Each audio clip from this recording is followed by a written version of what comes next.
Vamos a ir al libro de Job.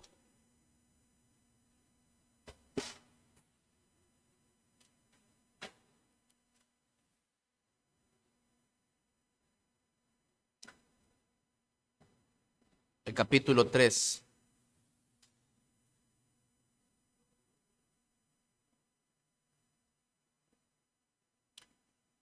Pero antes vamos a orar. Amado Padre Celestial, nos presentamos y me presento delante de ti por la pura gracia tuya, oh Señor, que me concede la bondad. No merezco, Señor, estar acá nuevamente, pero en tu infinita misericordia me has concedido estudiar este texto y oro también, Señor, que sea de bendición para la mente y el entendimiento, el alma y la edificación de cada uno de los santos que tú has escogido y has traído para acá, para que estén este día escuchando tu palabra. Oh Señor, suplico para que el Espíritu Santo lo pueda aplicar de la manera correcta, que llegue a esos lugares donde mi entendimiento y mis palabras no pueden llegar, pero sí el Santo Espíritu, Señor, que mora en cada creyente. Y aún, Señor, si aún no hay personas aquí que han experimentado esa salvación verdadera, oh Dios, oro que por medio de las aflicciones y tribulaciones que pueden estar teniendo, puedan llegar, Señor, a Cristo en arrepentimiento y fe. Te lo suplico en el nombre de tu Hijo. Amén. Job capítulo 3. Dice así la palabra de Dios. Después de esto, abrió Job su boca y maldijo su día. Y exclamó Job y dijo: perezca el día en que yo nací, y la noche en que se dijo, varón es concebido. Sea aquel día sombrío, y no cuide de él Dios desde arriba, ni claridad sobre él resplandezca. Aféenlo tinieblas y sombra de muerte, repose sobre él nublado, que lo haga horrible como día caliginoso. Ocupe aquella noche la oscuridad, no sea contada entre los días del año, ni venga en el número de los meses. Oh, que fuera aquella noche solitaria, que no viniera canción alguna en ella. Maldíganla los que maldicen el día, los que se aprestan para despertar a Leviatán. Oscurézcanse las estrellas de su alba, espere la luz y no venga, ni vea los párpados de la mañana, por cuanto no cerró las puertas del vientre donde yo estaba, ni escondió de mis ojos la miseria. ¿Por qué no morí yo en la matriz, o expiré al salir del vientre? ¿Por qué me recibieron las rodillas y a qué los pechos para que mamase? Pues ahora estaría yo muerto y reposaría, dormiría y entonces tendría descanso, con los reyes y con los consejeros de la tierra que reedifican para sí ruinas, o con los príncipes que poseían el oro, que llenaban de plata sus casas. ¿Por qué no fui escondido como abortivo, como los pequeñitos que nunca vieron la luz? Allí los impíos dejan de perturbar, y allí descansan los de agotadas fuerzas. Allí también reposan los cautivos, y no oyen la voz del capataz. Allí están el chico y el grande, y el siervo libre de su señor. ¿Por qué se da luz al trabajado y vida a los de ánimo amargado, que esperan la muerte y ella no llega, aunque la buscan más que tesoros, que se alegran sobremanera y se gozan cuando hallan el sepulcro?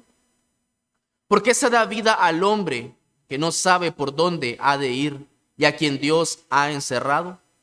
Pues antes que mi pan viene mi suspiro, y mis gemidos corren como aguas, porque el temor que me espantaba me ha venido, y me ha acontecido lo que yo temía.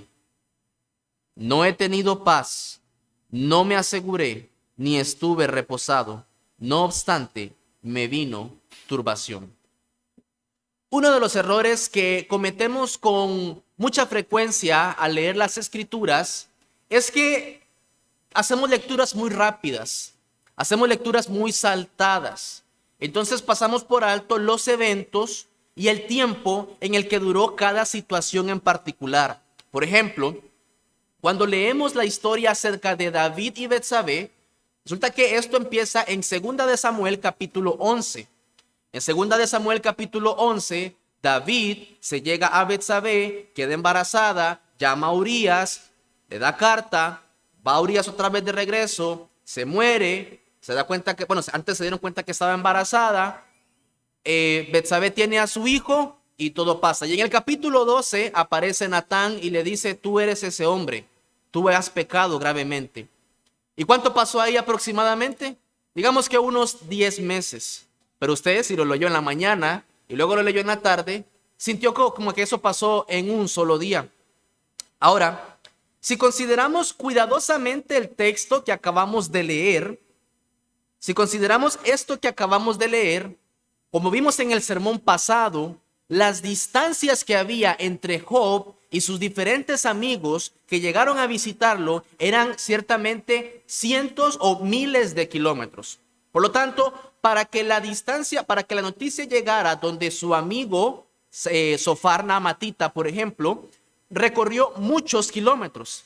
Mientras tanto, ellos tenían entonces que ponerse de acuerdo, dejar todas sus cosas en orden y viajar otra vez en regreso para ir a visitar a su amigo Job.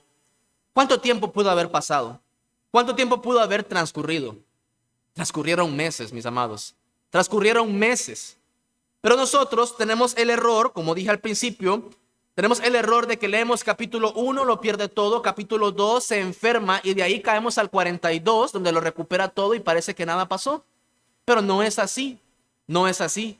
Job lleva del capítulo 2, donde estaba gravemente enfermo, donde estaba con sus llagas en su cuerpo, al capítulo 3, ya llevaba meses. Ya llevaba meses en esa condición de agonía, en esa condición de sufrimiento, en esa condición de angustia. Llevaba meses. Y todavía llegan sus amigos y se quedan 7 días más en silencio. Y después de este tiempo es que Job abre su boca y empieza a hablar. Después de esto, decía el versículo 1, después de esto, ese después de esto son meses. Después de esto abrió Job su boca. Ahora, antes de entrar en el desarrollo del texto, tenemos que considerar algunos puntos en particular. Y es que en el capítulo 3 del libro de Job hay un cambio dramático en la narrativa del texto. ¿Por qué? Porque el escritor del libro de Job en el capítulo 1 y 2, él usa un argumento, una literatura más narrativa, en prosa. ¿Y qué es lo que él quiere que hagamos? Cuando leemos 1 y 2, perdemos de vista el evento como tal, porque hemos visto a los ángeles, hemos visto a Dios, hemos visto a Satanás, hemos visto a la esposa, a los sabeos, a los caldeos, a toda la grandeza, la riqueza, y vimos todo lo que estaba pasando alrededor de Job. Pero en el capítulo 3, el narrador viene y dice, el escritor, viene y cambia por completo y dice, mira, ya no quiero que te enfoques en lo que pasa alrededor, quiero que mires dentro del corazón de Job lo que está pasando. Y ciertamente esta es la característica y esta es la intención de la poesía. Esto es lo que busca la poesía, que entremos a la piel y al corazón de la persona que está experimentando, sea quebranto o sea alegría. Por ejemplo, en la creación, cuando dice la Biblia en el capítulo 2 que le trajeron a Adán para que les pusiera nombre a los animales, dice, no se halló ayuda idónea para él. Pero cuando aparece Dios y le trae la esposa, le trae a Eva, Adán desarrolla un poema. Y él dice, esto es ahora hueso de mis huesos y carne de mi carne. Usted como lector dice, Adán está impresionado, Adán está maravillado. Adán no fue que dijo, bueno, le voy a poner nombre a esta también. No, él se impresiona, él se emociona y él exclama este poema y nosotros entendemos, él está muy asombrado, él está muy enamorado de esta creación nueva que el Señor le ha traído. Bueno, en el capítulo 3 entonces entramos a la piel llena de sarna de Job para entender qué está sintiendo, cuán grande, para que tengamos una idea de cuán grande es el sufrimiento de Job. Ya no es la esposa de Job la que nos dice que él está sufriendo. Ya no es el escritor del libro de Job el que nos dice cuánto está sufriendo. Ya no son los amigos que lloran y se rasgan los vestidos para decirnos que Job está visualmente sufriendo demasiado. No, ahora es Job el que está abriendo su corazón y externando la grandeza de su agonía, de su sufrimiento. Otro punto importante es que Job abre una serie de ciclos, de 3 ciclos de debates con sus amigos que vamos a estar viendo más adelante, el cual empezarán justo después de que Job haya acabado su discurso. Después de que Job termina de hablar, empiezan una serie de debates, 3 ciclos de debates que vamos a ver más adelante en el capítulo 4. Y todos los debates, todos los puntos están fuertemente relacionados en buscar una respuesta a la pregunta de ¿por qué existe el sufrimiento? Todos están buscando a ver y entender por qué existe el sufrimiento. Y obviamente el libro de Job es el libro que nos abarca y exploramos en este libro acerca del sufrimiento de alguien que ha puesto su confianza en Dios. Pero eso lo vamos a ver más adelante. Habiendo dicho esto, entonces, consideremos el capítulo 3. Y es que el punto 1 para esta tarde es el soliloquio de Job. El soliloquio de Job. Para aquellos que están anotando, soliloquios con S. Y un soliloquio es un monólogo. Es un monólogo en el que un personaje habla consigo mismo. ¿Con quién está hablando Job ahí? ¿Con quién está? ¿A quién le está dirigiendo estas palabras en el versículo 1? Dice, abrió Job su boca y maldijo su día. Él no se dirigía absolutamente a nadie. Él no estaba hablando con absolutamente a nadie. Bueno, esto es lo que es un soliloquio. Hablar en voz alta. Normalmente se usa en una obra de teatro, en una película, en una novela.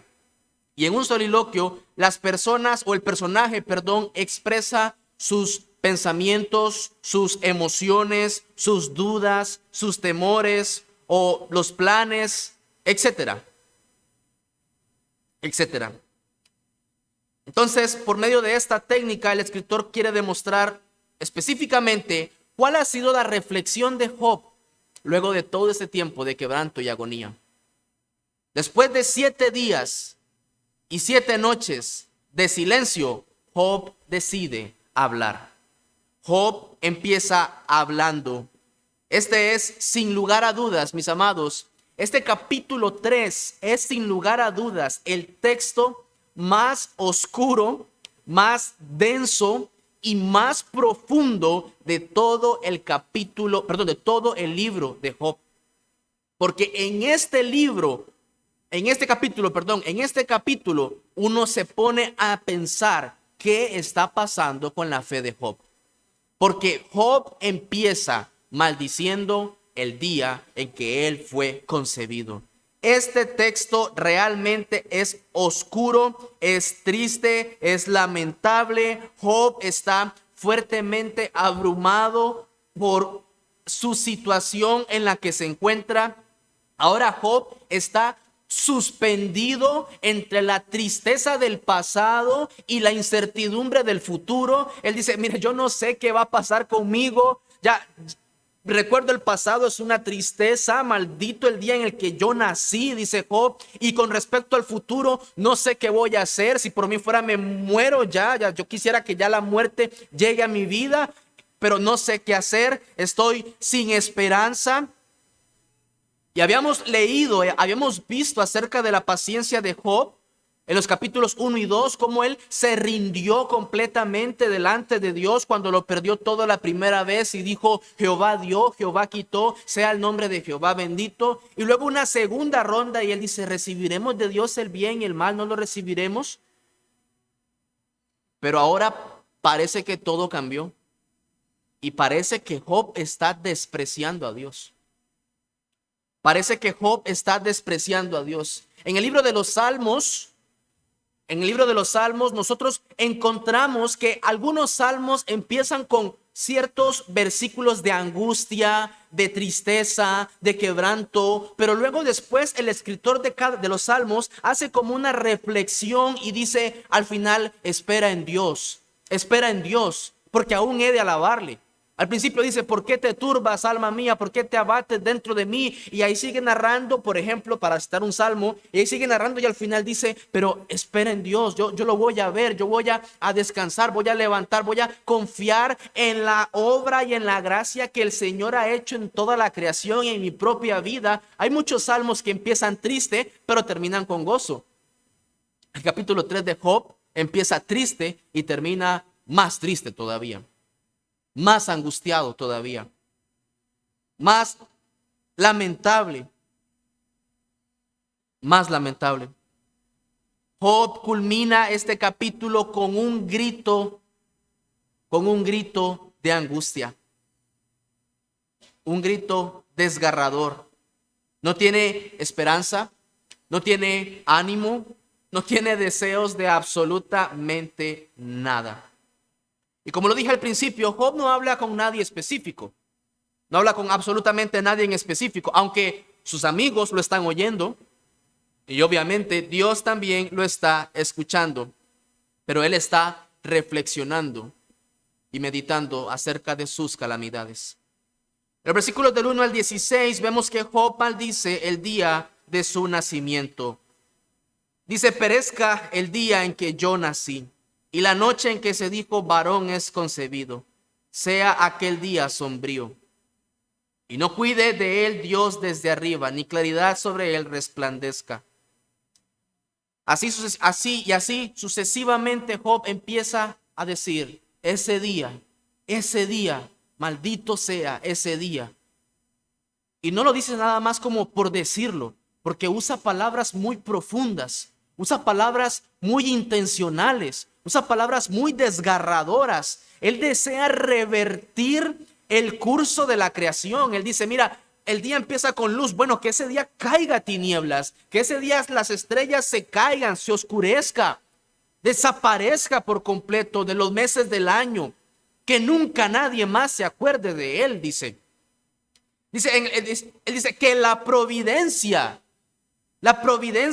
dice en el 4, y no cuide de él Dios de arriba, que la providencia de Dios se desentienda por completo de ese día. Nosotros sabemos y entendemos de que Dios nos da, no fue que Dios, como lo dice la confesión, no es que Dios crea los días y ya se desentendió de la creación, no, Él dice que Él la sustenta cada día se levanta, el Señor hace que todo se levante, todo continúe y no caiga en un caos. El Señor está gobernando y controlándolo todo. Bueno, Job dice, ese día que la providencia se olvide por completo, que ese día sea un caos completo. Es un día triste y lamentable. Es un día de agonía. Que se olviden por completo. Que nunca, dice el versículo 8, maldíganla. Dice, los que maldicen el día. Había una costumbre en los orientales de contratar a personas para que maldijeran a otros. Básicamente eso fue lo que le llamaron a Balaán a hacer. Llamaron a Balaán y le dijeron, mira, ven tú aquí, te pagamos un salario y maldice al pueblo de Israel. Y cuando Balaam va a maldecir, no puede maldecir, los bendice. Bueno, habían personas que se dedicaban a esta labor. Y dice Job en el versículo 8, mira, si pudiera contratar a las personas que maldicen, los contrataría para que maldigan ese día en el que yo nací. Dice, los que se aprestan para despertar al Leviatán. Ese monstruo que la Biblia exclama, algunos creen que es algo mitológico.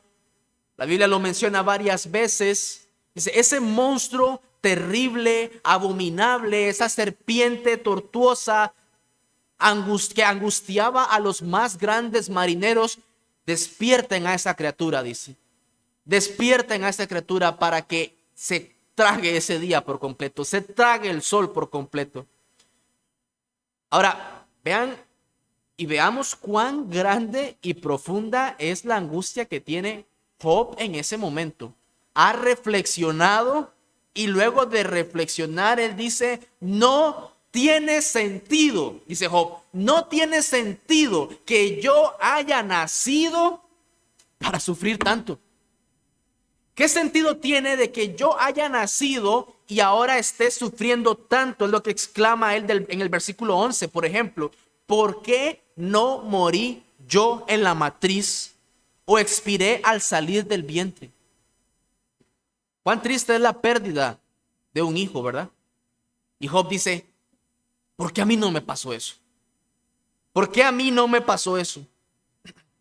Si a mí me hubiera pasado eso, no estaría sufriendo, dice Job. Si a mí me hubiera pasado esto, dice, ¿por qué me recibieron, dice, las rodillas? Ahora, dice Job, bueno, nací, pero ahora se queja de las personas que lo recibieron, sus padres. Dice, es como si él dijera, ¿por qué me dieron de comer? ¿Por qué me aceptaron? ¿Por qué me dieron pecho? ¿Por qué me cuidaron todo este tiempo?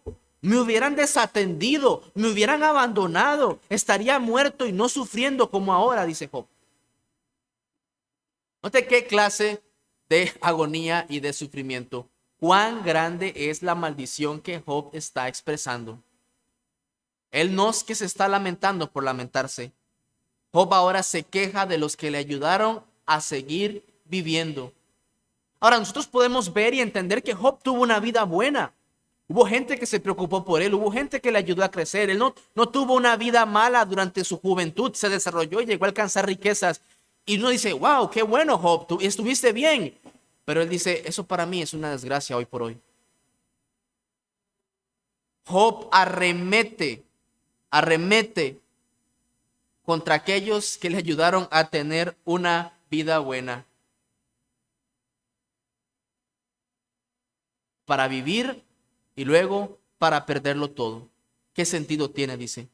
Ahora, tenemos que notar, obviamente notamos en estos textos que el estado de Job obviamente no es tan firme como era al principio. Ya Job aquí no es tan firme. Sin embargo, Job, aunque maldice su día, no maldice a Dios. ¿Cuál era el punto en cuestión que estaba trayendo Satanás delante de Dios? Él dice, mira, si le quitas todo, si tocas su piel, él te va a maldecir. Ahora Job no maldijo a Dios, sí maldijo su día. Ahora, eso es una línea muy delgada, muy delgada, muy delgada. Ahora, vemos que esta persona, vemos a Job como una persona realmente frágil, que no puede lidiar. En este punto de la historia, Job no está logrando lidiar con sus problemas como le gustaría. Y no puede someterse a Dios con una disposición tranquila como lo hizo en el principio. Ahora recuerden, mis amados, Job lleva meses sufriendo. Job lleva meses sufriendo. No puede someterse a Dios como sería necesario. No puede someterse a Dios como estuvo acostumbrado en los primeros 2 eventos. Todos los principios bajo los cuales había vivido Job, todos los principios de su fe misma se estaban ahora desmoronando. Y Job empieza a perder su perspectiva. Job no maldice a Dios, pero va tan lejos como para cuestionar la sabiduría de Dios en todos los eventos. Y al darle vida, Job ha murmurado de la providencia de Dios durante su vida. Ahora, luego de haber analizado el soliloquio de Job, vamos a ver el segundo punto que corresponde a la esperanza de Job. Hay una esperanza en medio de esto. Dice Job, mira, yo tengo una esperanza. Creo que hay algo en lo que yo puedo esperar.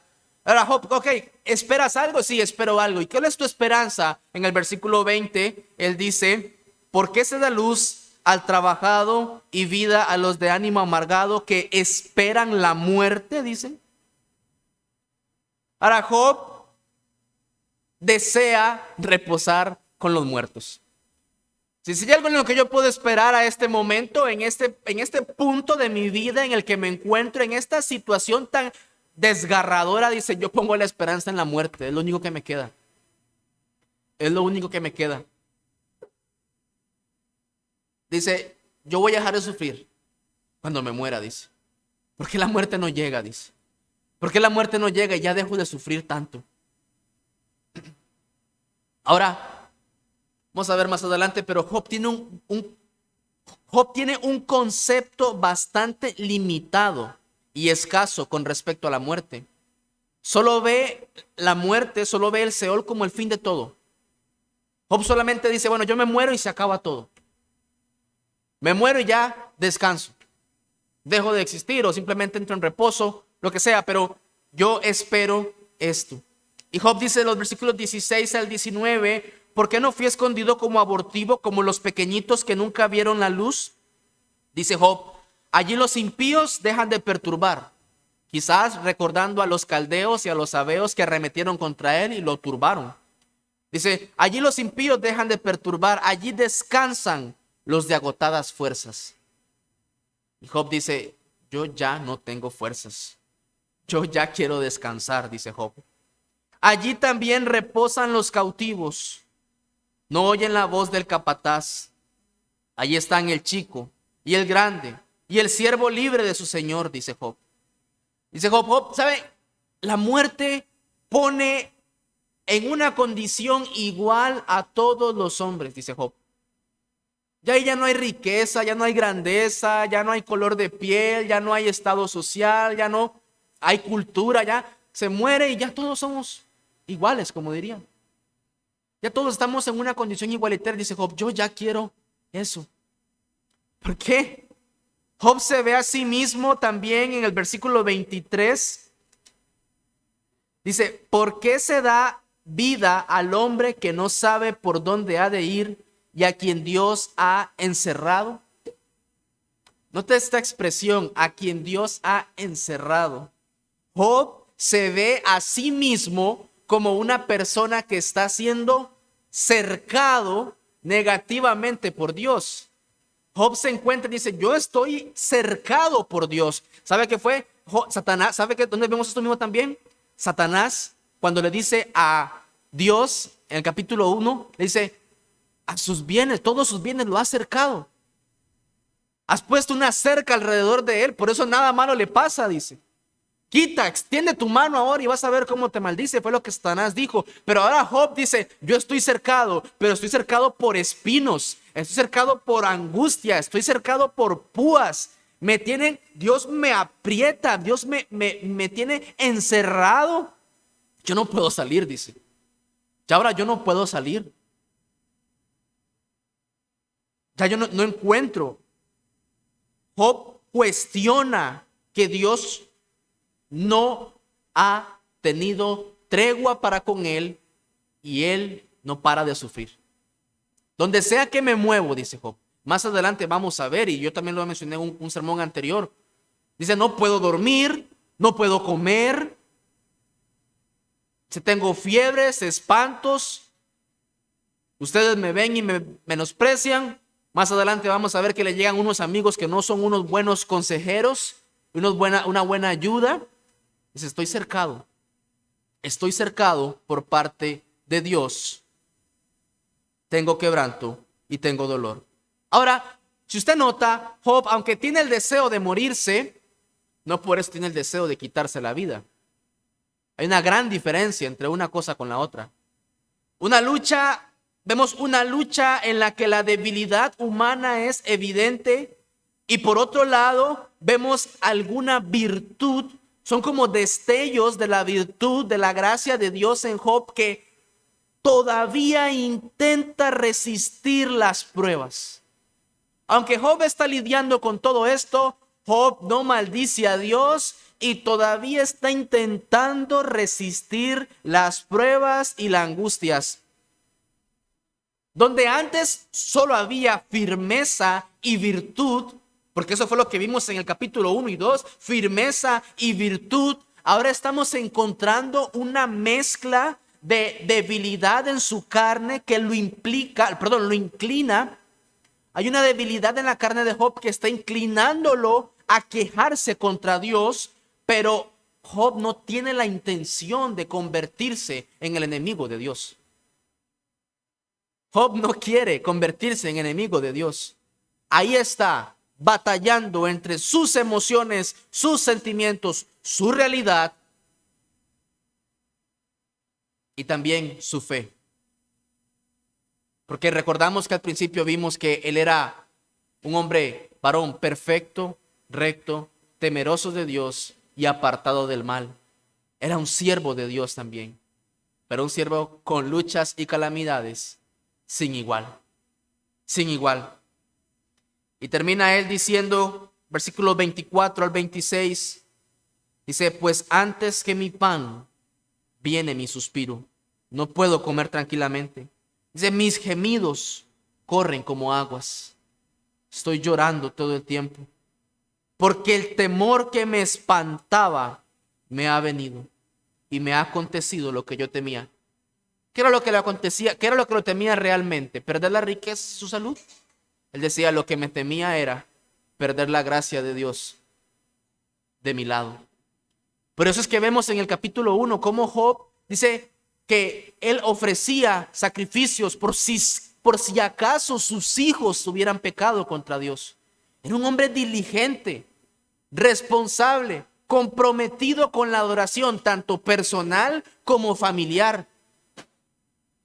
Ahora, él no dice, como dice Asaf en el Salmo 73, él no dice, en vano he limpiado mis manos. No, él dice, me esforcé, guardé todo lo que tenía que guardar y me vino lo que yo tanto temía. Me vino una angustia que es posible que jamás en la vida Job se hubiera imaginado que iba a experimentar. Dice, no he tenido paz. Llevo meses, dice Job, no he tenido paz. No me aseguré ni estuve reposado, dice. ¿Sabe? Job dice, yo fui diligente. Yo fui diligente. Yo fui esforzado y valiente en guardar lo que se me había dado para guardar. Y dice Job, no obstante, me vino turbación. Y es ahí donde abre la puerta a la pregunta y a la interrogante de por qué entonces es que hay sufrimiento del libro. Porque uno esperaría, la matemática nuestra es que los buenos recibirán bondad y los malos recibirán condenación y justicia. Más adelante vamos a estar abordando esos temas y era lo que Job también analizaba. Dice, hice todo lo que tenía que hacer y aún así eso no fue suficiente. No fue suficiente. Ahora, mis amados, quiero traer las aplicaciones prácticas de este capítulo que acabamos de analizar brevemente. Ciertamente quiero decirles que es un capítulo que usa palabras hebreas muy complicadas y que no he tenido la intención de abordar el significado o la discusión de cada una de estas palabras porque ciertamente sería muy extenso y muy pesado para nuestro entendimiento, sino de una manera general he tratado de abordar el sentimiento y el fatalismo en el que se encontraba Job. Y teniendo esto ya claro, quiero abordar entonces ahora aplicaciones prácticas con respecto a nuestra vida diaria. Y ciertamente uno dice, wow, las aplicaciones aquí son difíciles porque el hombre está sufriendo, está angustiado, no hay como una esperanza al final, no hay una luz al final del túnel, diría uno. No hay una luz. Pero ciertamente el evangelio está ahí. Porque toda la escritura es inspirada por Dios y es útil para enseñarnos, para redarguirnos, para instruirnos en justicia. Lo primero que tenemos que entender y destacar es que la tristeza y la turbación del alma no son pecado. Mira, quiero decirte algo. Las tristezas y las turbaciones de nuestras almas no son pecado. Ahora, esto es como muy contrario a lo que hemos escuchado durante muchísimo tiempo, porque ciertamente siempre se nos dice, no esté afanoso, esté siempre gozoso, confíe en el Señor, descanse en el Señor, pero esto no significa que estar triste y turbados en el alma sea pecado.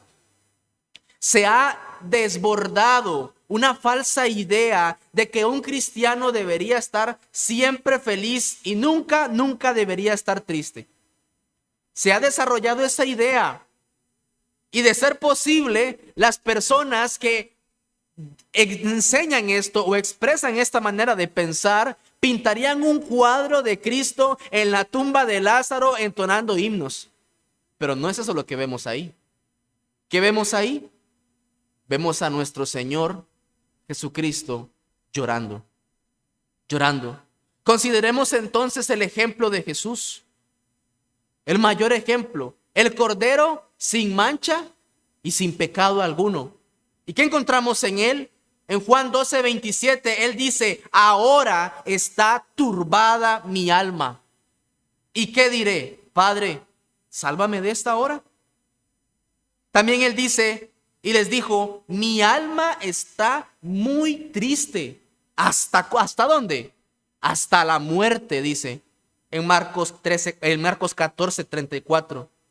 También cuando toma a Pedro, dice, y tomando a Pedro y a los dos hijos de Zebedeo, dice la Biblia, comenzó a entristecerse y a angustiarse. ¿Cómo? En gran manera, dice Mateo 26:37.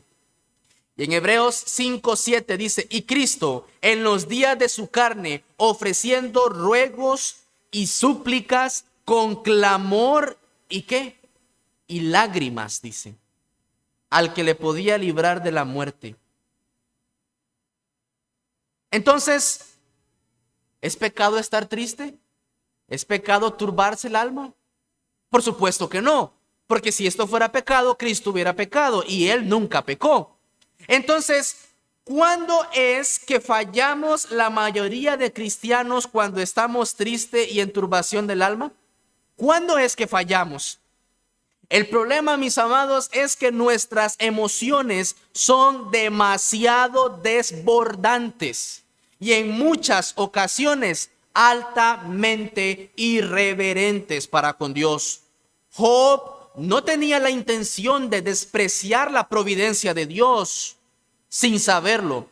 No tenía la intención de quejarse contra Dios, pero terminó haciéndolo sin pensarlo. Esto fue lo que él hizo. Y ese es el problema que tenemos nosotros los humanos por pecadores que somos, por débiles que somos. Nuestros fuertes sentimientos nos ciegan. Perdemos nuestro sentido, el sentido de discernimiento. Deambulamos mucho por mal camino, porque no podemos controlar sabiamente nuestras emociones, porque nos desbordamos.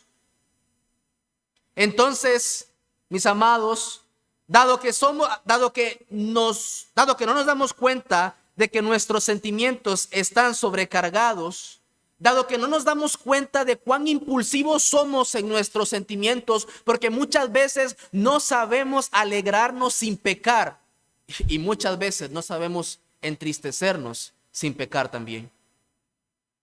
No sabemos hacer esto. Ese es el grande mal nuestro. Esa es nuestra debilidad. No entristecernos de manera reverente. ¿Y cuál es la solución? Debemos orar aún más para que Dios modere nuestras emociones.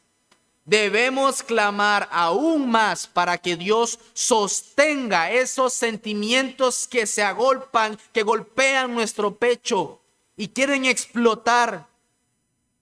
Así que prestemos atención para moderar nuestras emociones y sentimientos violentos, para que no blasfememos el nombre de Dios, sino que más bien cuando estemos en calamidad de angustia, hagamos como hizo Job en el capítulo 1 y 2, alabarlo y bendecirlo. Cuando estamos fuertemente abatidos y en angustias, ¿qué hay que hacer? Es correr a Él. Vengan a mí, dice, todos los que están trabajados y cargados, dice el Señor. Y Él nos hará descansar. Él nos hará descansar. Todos nuestros sentimientos y emociones son malos porque es que son malos, porque están influenciados por la rebelión contra Dios o por alguna desconfianza o por un orgullo vano. No podemos confiar en nuestras emociones simplemente porque nos sentimos de una manera u otra. Tenemos que ir a Dios porque nuestro corazón es engañoso y es perverso. es muy perverso. Otra de las cosas que tenemos que entender cuando estamos en la calamidad es que debemos guardar nuestra lengua del mal. Dicho esto, dicho de que tenemos que orar para controlar nuestras emociones, para que Dios modere, para que Dios controle nuestras emociones, tenemos también que orar para guardar nuestra lengua del mal. Dice la palabra de Dios en Proverbios 10:19, en las muchas palabras no falta pecado. En las muchas palabras no falta pecado. Tenemos la bendición de vivir en un clima trópico seco. Entonces, normalmente vamos a experimentar mucho calor. Y muchos de nosotros nos hemos quejado del calor. Me decía un hermano un día de estos que un autor decía, el que se queja del clima, se queja de Dios también. Debemos guardar nuestra lengua del mal. Dios nos da el don del habla. Dios nos da el don del habla para que podamos confesarlo como bueno, justo, equitativo en todo momento y en todas las cosas. Y para que nosotros entonces podamos usar nuestras palabras para hablar de Él con total reverencia. Para eso son nuestras palabras, para hablar de Él con total reverencia. Debemos orar para que Dios abra nuestra boca y nos dé la capacidad de usar todo nuestro discurso para honrarlo. Eso debemos orar.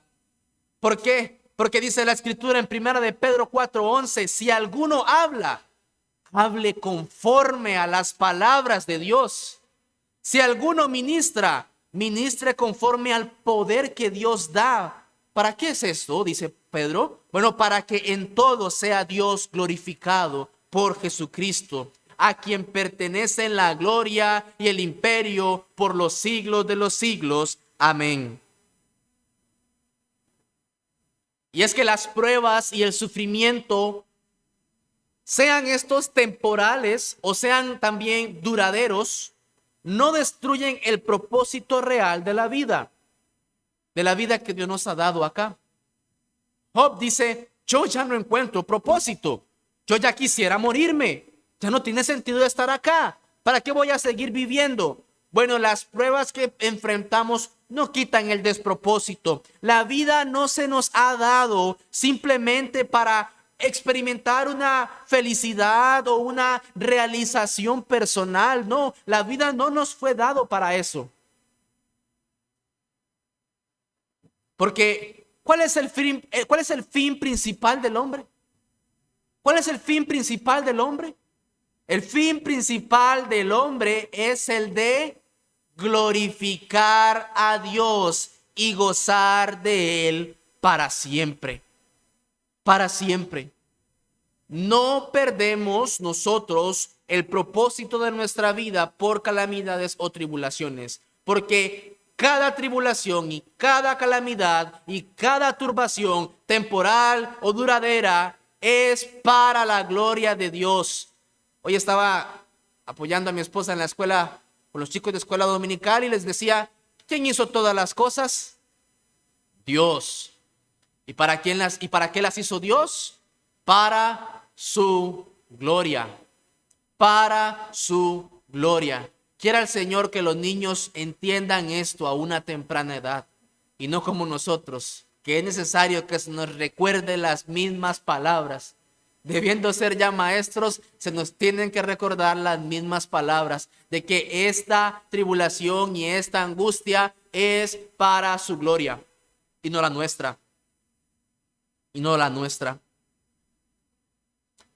Ahora, lo cierto es que somos tan frágiles que Dios debe sostenernos. No importa cuánto usted y yo recordemos que todo es para su gloria. No importa si usted y yo tenemos pegado eso en la entrada del cuarto de nuestra casa. Dios debe sostenernos siempre y en todo momento. Debe Dios sostenernos porque somos tan frágiles.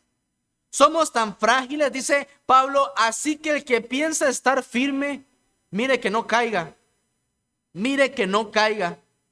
Mira, si somos sostenidos por Dios, podremos mantenernos firmes. Pero tan pronto Dios nos suelte de la mano, vamos a caernos. Seremos derribados y vamos a ser humillados. Necesitamos que Dios nos sostenga. Vimos a Job, y ya lo dije en el capítulo 1 y 2, con una fe vigorosa y una envidiable confianza en el Señor, pero ahora está devastado, agobiado y deseando morirse. Dios debe sostenernos siempre, mis amados. Y siempre debemos buscar que Dios nos sostenga. Clamar a Él: Señor, sosténme. Señor, sosténme. Señor, que perezco, maestro. Hay un himno que dice: maestro, perezco. Ahora, a veces pensamos, usted tuvo una prueba hoy y el Señor le dio gracia y venció esa prueba. Y usted dice: bueno, y ahora estoy en un lugar mejor, me siento más cómodo. Fue un tiempo muy difícil, fue un tiempo muy duro. Yo creo que esa prueba, si la tuviera que volver a pasar, ya la enfrentaría con una visión un poco distinta, más madura en la fe. Y quiera el Señor que así sea, pero lo cierto es que si Dios no nos sostiene, nos puede venir la misma prueba y la misma calamidad 100 veces, que si Él no nos sostiene, las 100 veces seremos derrotados, estaremos humillados y estaremos avergonzados delante del Señor. El Señor debe sostenernos siempre. Cantábamos hace un momento: si mi débil fe fallara, Él me sostendrá. Yo necesito que Él me sostenga. Nosotros necesitamos que Él nos sostenga. Nuestras oraciones entonces deberían estar afanosamente dirigidas a Él. No nos metas en las pruebas. No nos metas en las tentaciones, oh Dios. No nos metas en las tentaciones. Líbranos del mal, dice. Líbranos del mal.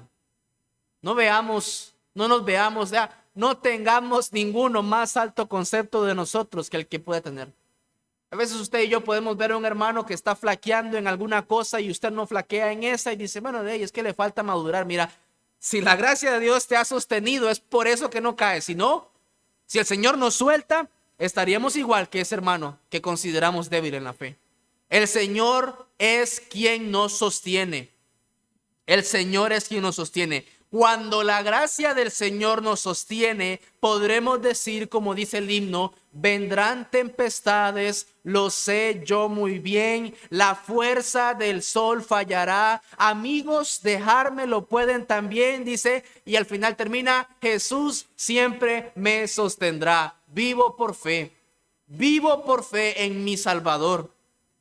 En mi Salvador, Él es el que me sostiene, Él me sostendrá y a Él me aferro. A Él me aferro afanosamente. Sin embargo, hay una razón válida en la que usted y yo nos podemos lamentar sin pecar. Hay algo en lo que usted y yo nos podemos lamentar sin pecar. Ya hemos dicho que las emociones son demasiado desbordantes y nos hacen pecar. Bueno, hay algo en lo que nosotros podemos lamentarnos sin pecar. ¿Y qué es eso? Bueno, en Lamentaciones 3:39 dice: ¿por qué se lamenta el hombre viviente? ¿Por qué se lamenta el hombre viviente? Dice: laméntese el hombre en su pecado. Mi amado, mi amada, eso es en lo que tenemos que lamentarnos. Cuán lamentable es que pasan los años y yo todavía sigo lidiando con este mal. Cuán lamentable es que yo aún no llego a ser a la medida de la estatura de la plenitud de Cristo. Cuán lamentable es que yo no desarrollo hábitos firmes y fuertes en mis disciplinas espirituales. Cuán lamentable es que yo tenga esos cabizbajos, decimos, esas flaquezas. Eso es lamentable. Eso es lamentable. ¿Quiere lamentarse de algo? Laméntese en su pecado. En eso tenemos que lamentarnos. ¿Me voy a lamentar en algo? Sí, en que aún no tengo victoria sobre este o aquel otro pecado. Dice Martín Lutero: pensé que el viejo hombre había muerto en las aguas del bautismo, pero dice: pero descubrí que el infeliz sabía nadar. Ahora tengo que matarlo todos los días, dice. Ahora tengo que matarlo todos los días. Esto sí que es una causa válida para lamentarnos, porque el pecado remanente todavía sigue ahí, todavía quiere murmurar contra las bondades de Dios, contra la providencia del Señor, contra la voluntad de Dios. Ese viejo hombre me invita a resistirme a Dios y a veces me hace claudicar entre dos pensamientos. Eso sí que es lamentable. No mi enfermedad y no mi pobreza o no mi condición de pecado es lo que es lamentable. Es Pablo el que dice, miserable de mí, dice Pablo, miserable de mí, ¿quién me librará de este cuerpo de muerte? Y él sigue diciendo, gracias doy a Dios por Jesucristo, Señor nuestro.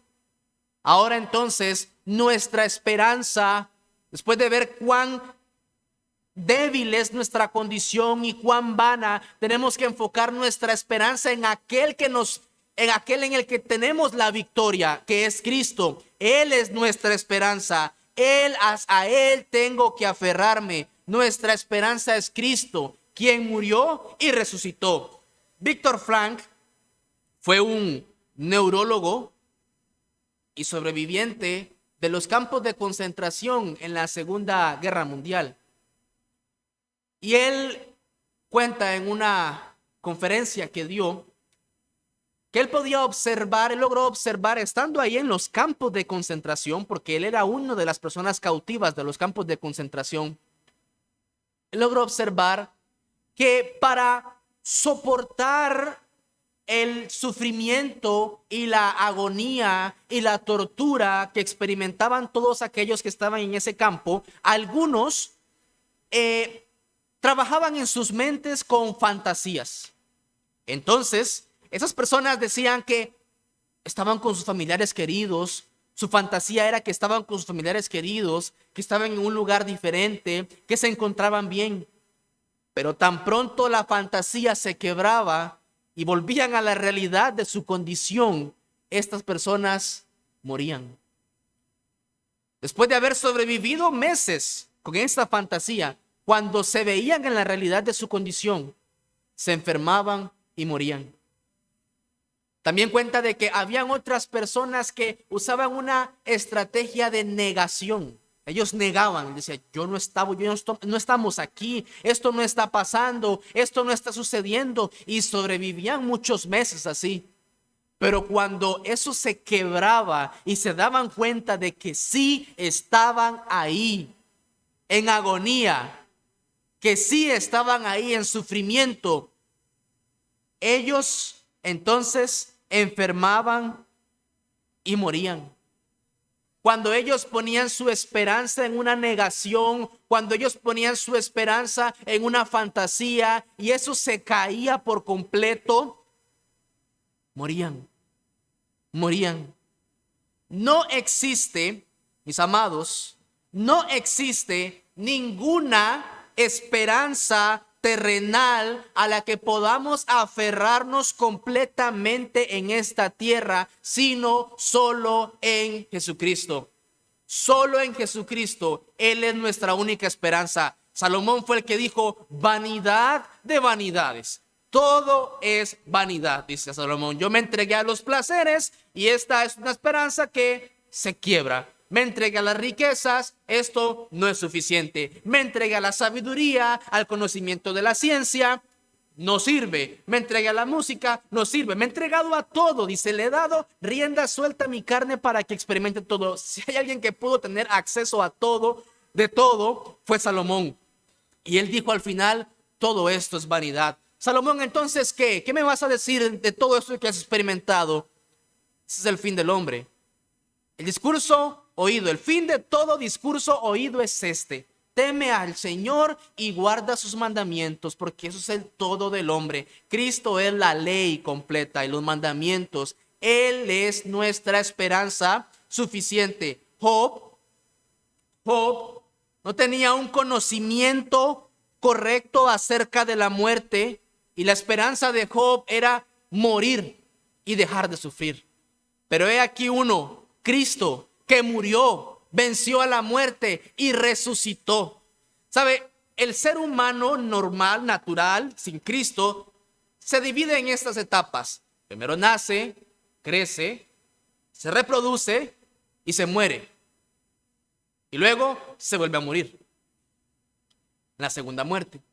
Pero el cristiano nace, crece, muere en el pecado, vive en Cristo, muere y resucita.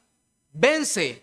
La esperanza es la resurrección de Cristo. Dice Pablo, si el Señor no hubiera resucitado, seríamos los más dignos de conmiseración. Pero Él resucitó y con la resurrección de Él también resucita nuestra esperanza. Hay una confianza verdadera, segura y certeza, una certeza clara, es Cristo resucitado. A Él y en Él debemos aferrarnos en medio de cualquier prueba y en medio de cualquier tribulación. Cuán decepcionados y desilusionados quedaremos cuando hemos puesto nuestra confianza en aquello que nos sacia. No debemos poner nuestra esperanza entonces en un buen trabajo. Nuestra esperanza no es una buena y hermosa familia. Nuestra esperanza no es un buen doctor. Nuestra esperanza no es un buen tratamiento que te va a ayudar a aliviarte de esos males. La esperanza no es encontrar un trabajo que te va a proveer todo. La esperanza no es tener una familia con una esposa piadosa, un hogar piadoso. La esperanza no es eso, porque el pecado lo complica todo. El pecado está en todas esas áreas. Y vas a ver en el matrimonio que hay pecado y eso ya pierde la brillantez. Y vas a ver que en el trabajo hay pecado y va a ser difícil. Y vas a ver que el doctor no era tan bueno y la medicina no funcionaba contigo como deseabas. Y vas a ver que en todo hay pecado, menos en Cristo. Menos en Cristo. Él es nuestra esperanza. Pongamos nuestros ojos en Cristo, la esperanza que no avergüenza y que no nos va a decepcionar. Job no sabía esto, nosotros sí. Nosotros sí. Tenemos a quien aferrarnos. Tenemos de quien agarrarnos. Pues si vivimos, para Él vivimos. Y si morimos, para Él morimos. Así pues, sea que vivamos o que muramos, del Señor somos. A Él sea la gloria por los siglos. Oremos.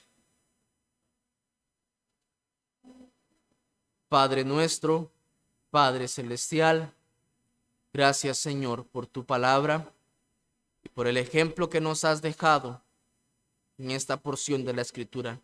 Encontramos a un Job angustiado, quebrantado, atribulado, con aflicciones miles. Oh Señor, él ya no tiene fuerzas, pero tú das fuerzas al cansado y las das en Cristo. Ayúdanos a mirarlo solo a Él como nuestra única fuente de agua inagotable que sacia nuestra sed. Ayúdanos a nunca estar saciados de Cristo, porque sabemos que nunca será suficiente.